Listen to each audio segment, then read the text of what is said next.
నా రూటే సెపరేటు అంటున్నారు మాజీ మంత్రి అంబటి రాంబాబు. వైసీపీలోని కీలక నేతలందరూ కేసుల భయంతో సైలెంట్ అవుతుంటే అంబటి మాత్రం ప్రభుత్వంపై పోరాటానికి సిద్ధమైపోయారు. సోషల్ మీడియాలో తనను జగన్ను దుర్భాషలాడుతున్న వారిపై కేసులు పెట్టిన అంబటి వాటిపై ఎఫ్ఐఆర్ నమోదయ్యేలా ఒత్తిడి తీసుకువస్తున్నారు. ఆయన న్యాయ పోరాటంతో ఇప్పటి వరకు 5 కేసులు పెడితే పోలీసులు 4 ఎఫ్ఐఆర్లు దాఖలు చేశారు. అసలు కూటమి ప్రభుత్వంపై అంబటి పోరాటం విజయవంతం అవుతుందా? Let us watch the story.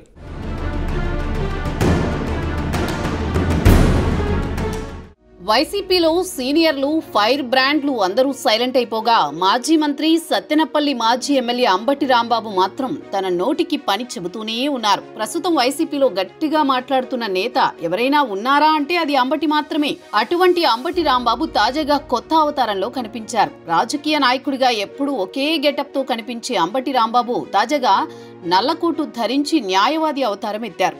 హైకోర్టులో తాను దాఖలు చేసిన రిట్ పిటిషన్ను తానే స్వయంగా వాదించుకుంటానంటూ న్యాయవాది దుస్తులలో ఆయన కోర్టుకొచ్చారు. తన పిటిషన్ను తానే వాదించుకునేందుకు అంబటి కోర్టు అనుమతి కూడా పొందారు.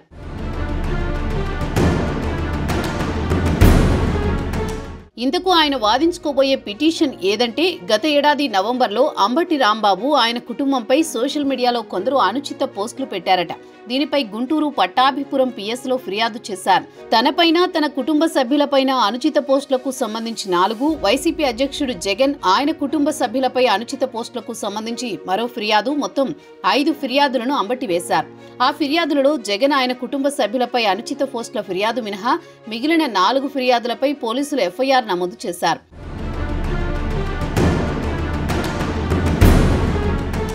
జగన్ విషయంలో తాను ఇచ్చిన ఫిర్యాదుపై పోలీసులు కేసు నమోదు చేయకపోవడంతో అంబటి హైకోర్టులో రిట్ పిటిషన్ వేశారు. అలాగే కేసులు నమోదు చేసిన 4 ఫిర్యాదుల్లోనూ కూడా తాను ప్రస్తావించిన అసెంబ్లీ స్పీకర్ అయ్యన్న పాత్రుడు, లోకేష్ పేర్లు లేవంటూ అంబటి తన రిట్ పిటిషన్లో పేర్కొన్నారు. ఆ పిటిషన్ విషయంలోనే తాను వాదించుకుంటానంటూ అంబటి న్యాయవాది వేషధారణలో హైకోర్టుకు హాజరయ్యారు.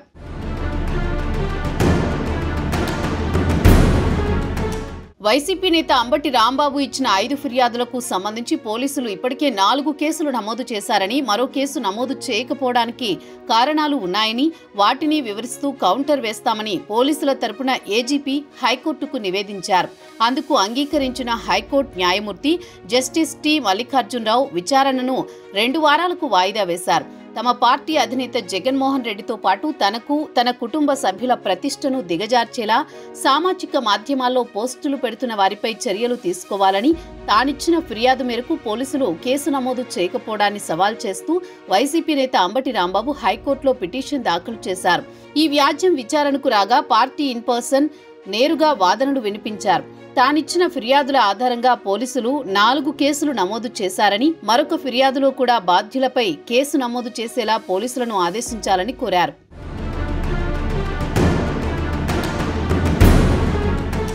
వాస్తవానికి న్యాయవాది వృత్తి నుంచి వచ్చిన అంబటి రాంబాబు కాంగ్రెస్ లీగల్ సెల్ సభ్యుడిగా తన కెరీర్ ప్రారంభించారు.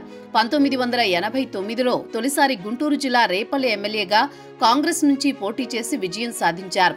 అప్పట్లో యువనేత అయిన ఆయన మళ్లీ 30 ఏళ్ల తర్వాత వైసీపీ నుంచి సత్తెనపల్లి ఎమ్మెల్యేగా గెలిచి జగన్ కేబినెట్లో మంత్రిగా కూడా పనిచేశారు.